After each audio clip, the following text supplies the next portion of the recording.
Hey everyone. So I just came back from a ride into town.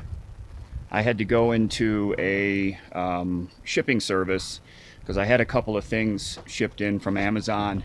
So one of them is a new 150 amp breaker. So I've been having an issue with my solar system that started a few months ago now. Now you remember we installed this system back in last November of 2019, down at the van build. Got it installed, turned it on, everything operational, no problems. And so fast forward 6 months or so, 7 months, we're into the early summer of this year. And one day, I think it was when we were in Utah, one day I noticed that my solar system was not charging. You know, the MT50 display was blank. I went into the cabinet and the charge controller itself was off. And so I just looked around and noticed that my breaker that's on the battery side of the charge controller, so in other words, on the output of the charge controller where it goes to the batteries, that breaker had tripped. So I reset it, everything came back on, no issues. So another month goes by, does it again one day. And there's no symptoms leading up to it. In other words, I'm not like running the microwave and the air conditioner and vacuuming and making coffee all at the same time. It just all of a sudden it's tripped. And so again, I reset it, no problem. So now come up to today, to present time, and it has tripped, I'm going to say 6 or 7 times in total. It's tripped 2 times in the last week. It's tripped 4 times in the last 3 weeks. And so I started really watching what was going on with my charge controller. And what I noticed is when I'm on bulk charge, 14.2, and the sun is right above the truck, and the sun goes behind some clouds, when it comes out from behind those clouds, the charge controller, for a split second, the voltage goes up 15 volts plus, and the amperage to the batteries goes high. I don't know exactly the number because it happens so fast on the readout that it's hard to even see what's happening. But so let me back up a little. So I contacted EP Ever. You know, my charge controller is an EP Ever charge controller, the 100 amp tracer. I contacted them. They had me fill out this whole spec sheet of my system. I sent them a really detailed diagram of all my parts and pieces, and they looked at everything and all my numbers, and they came back and said 2 things. Your circuit breaker that's on the battery side of your charge controller, the one that's been tripping, they said it's too small. The charge controller, based on my system, will put out 95 amps, and that circuit breaker is a 100 amp. Now, as soon as they said that, I thought back to when I was installing this system at the van build, and I had ordered all of these parts and pieces leading up to my installation, only knowing what I knew from reading and, you know, reading forums and asking questions. And so I had a 100 amp breaker for that position. Well, it turns out the breaker should be 1.25 to 2 times the amperage output of the charge controller. And if my charge controller can output 95 amps, it's a 100 amp charge controller, my system will put out 95 amps, then that breaker is not big enough.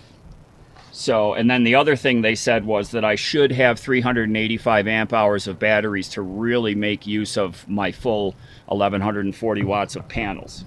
So the breaker, I ordered 150 amp. I'm going to swap this out, and I'm thinking that should take care of that breaker tripping when I'm at the high amperage draw. And then as far as getting another battery in here, I mean, Lefty's looking at it right now to see if we got room. We're pretty tight in here. I mean, obviously I've got the whole upper shelf. These, you know, this is a bucket full of extraneous car detailing products that I just can't bring myself to throw out because I like them so much, you know, like detailing liquids and the magic blue stuff that I've talked about before. And then this is like winter clothes right here in these two bins, and then my riding boots. So I could absolutely, there's already enough room up here, you know. I could absolutely make room on this top shelf if I wanted to put, you know, 1, 2, 3, 4, if I could probably fit 8 batteries up there.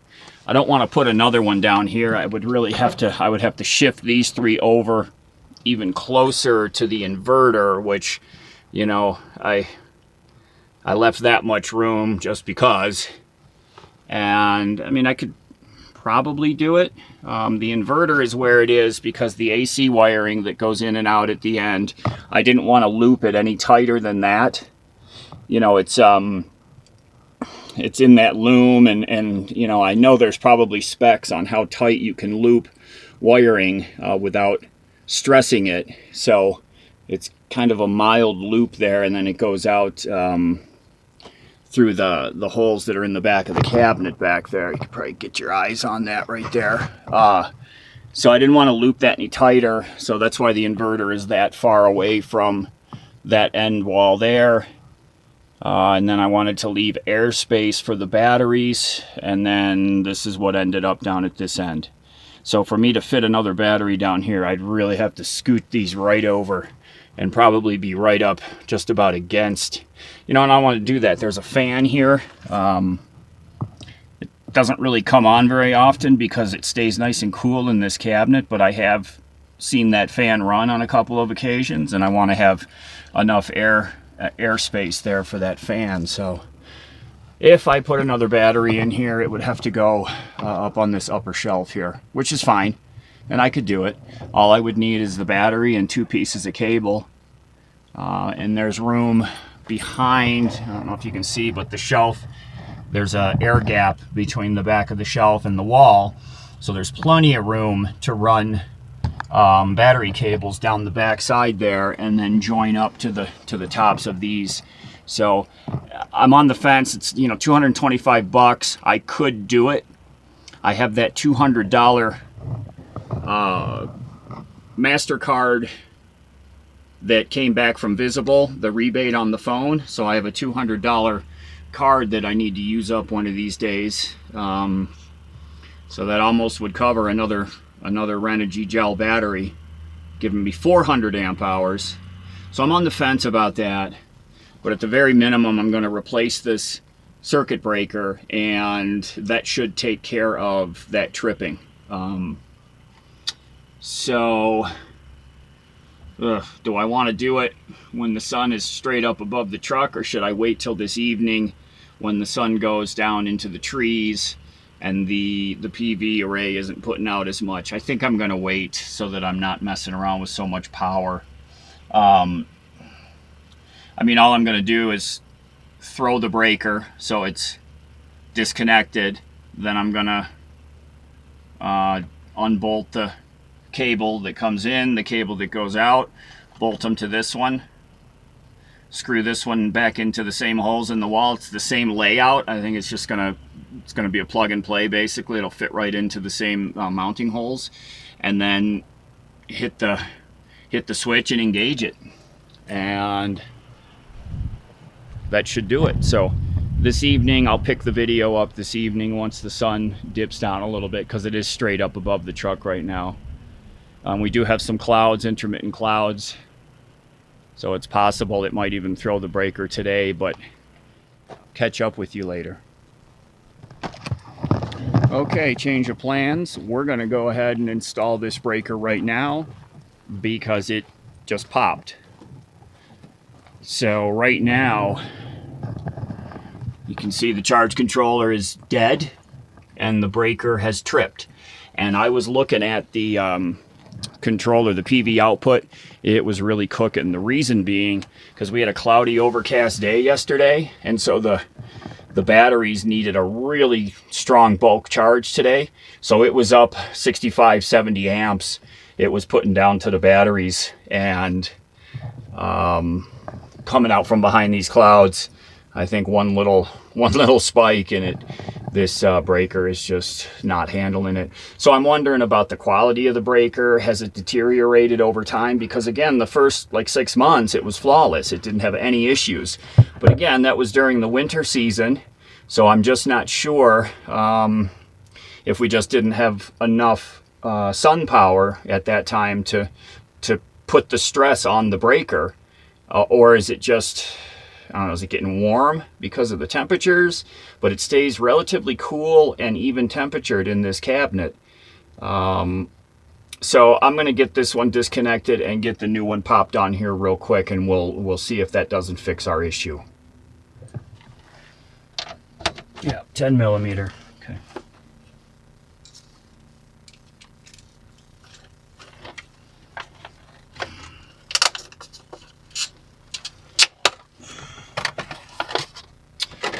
So 150 amp. Yeah, posts are the same size. Awesome. Get this one ready. Okay. And no.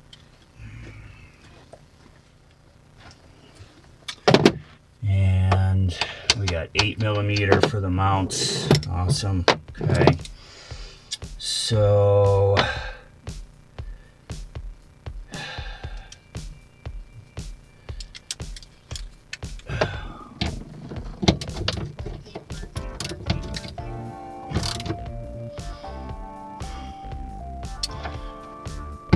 what do I want to do? So this has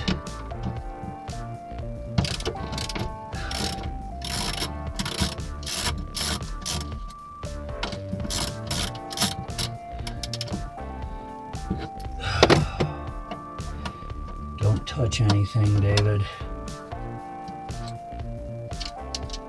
Okay.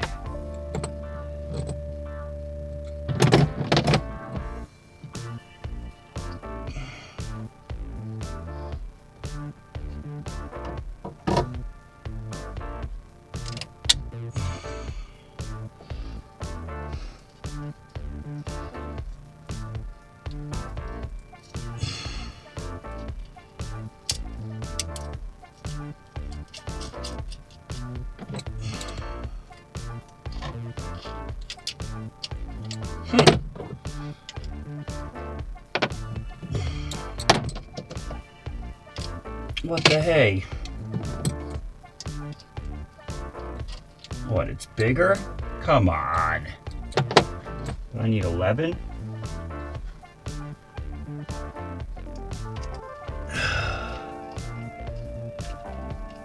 Yep. Okay. So that's on there.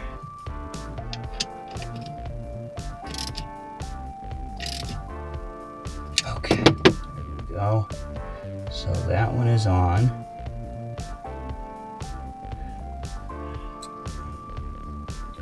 This is live off the batteries right here.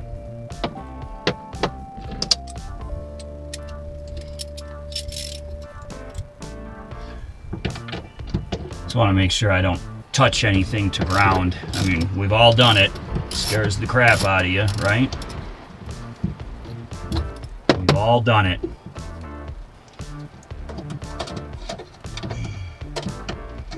Yeah, this is a live battery cable right here. Ah! Dropped it. Shite.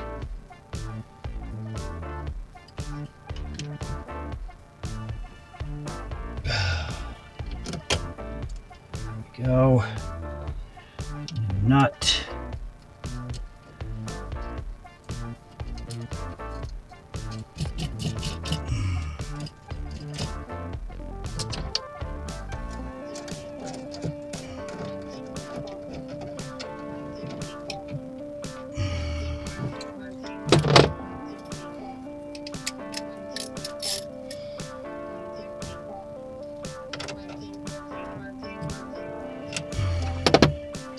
That is on there, and now let's get it swapped off on the wall.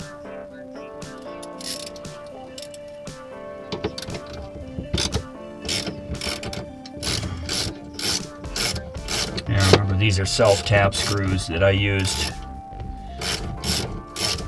to sink it into the wall of the cabinet.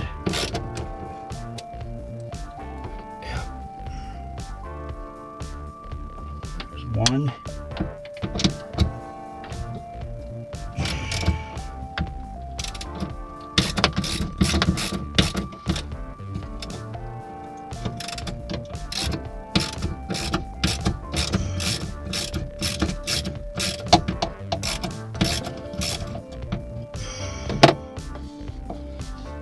There we go.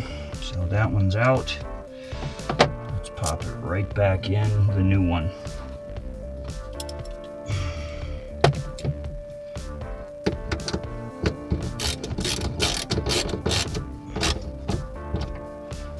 There's one.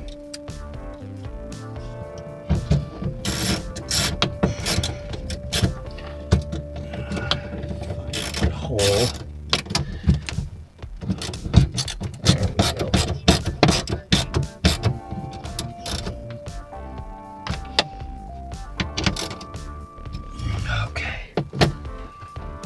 Now let's snug up these two cables and then we're all done.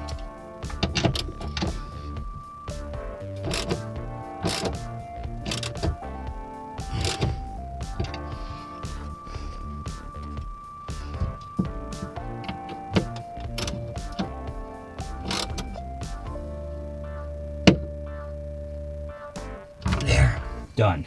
Okay. Okay, ready? On. Okay, so I've just clicked it on. The charge controller is coming online. Goes through its boot up routine.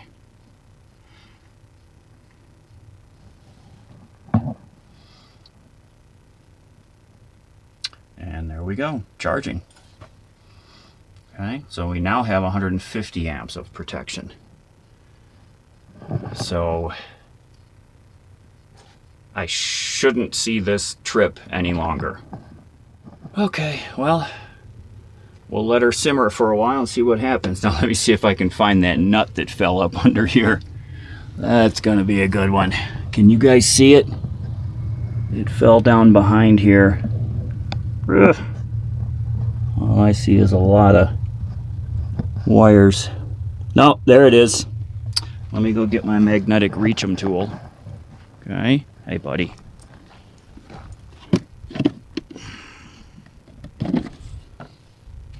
This here.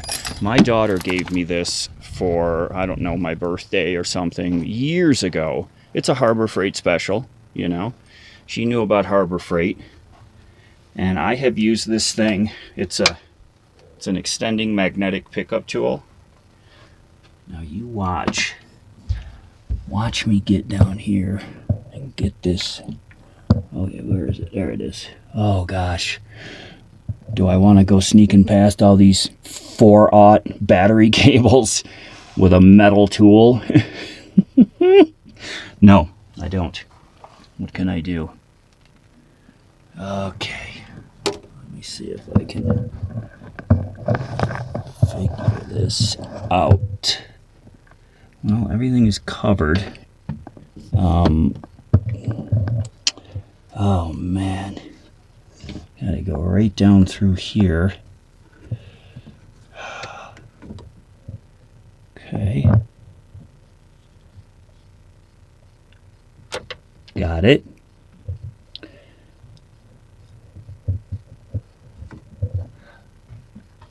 Bingo! Thank you, Dalen, for giving me this magnetic pickup tool. And yes, that sound was just me banging my head on this thing right here for probably the 112th time since I've owned this truck. Okay. So, hopefully this is the end of this saga. So far so good.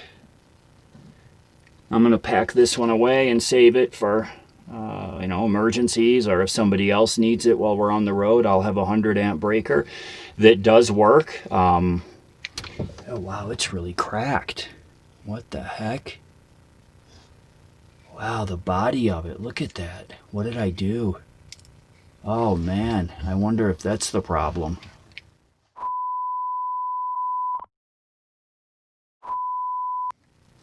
So this has a real deformation to the body. I don't know why. It's definitely broken. Whoa! Oh my gosh. Oh. Yeah, it is broken. Look at that. Wow, that just snapped right off. I don't think that should have any bearing on its function. You know, that's just that's the mounting tab. I must have done something wrong to this when I mounted it before and really broke it. Okay, well that's it. Gonna let this thing run and see if it doesn't work better than the other one and stop tripping on us. So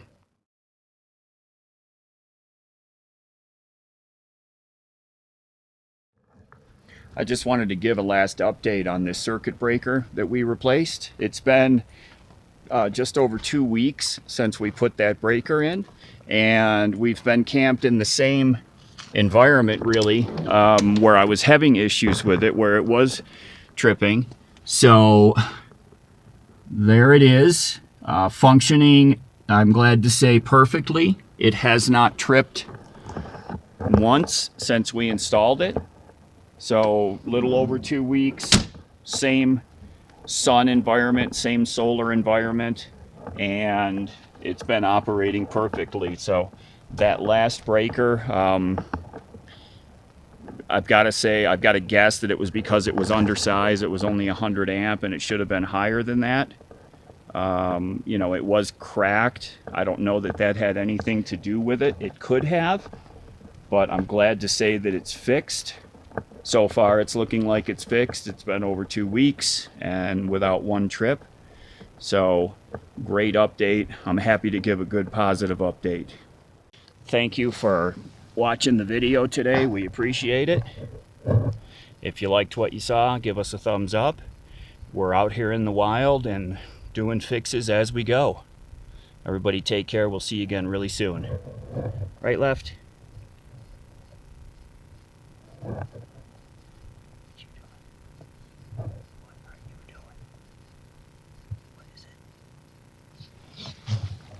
It's just the tripod, Lefty.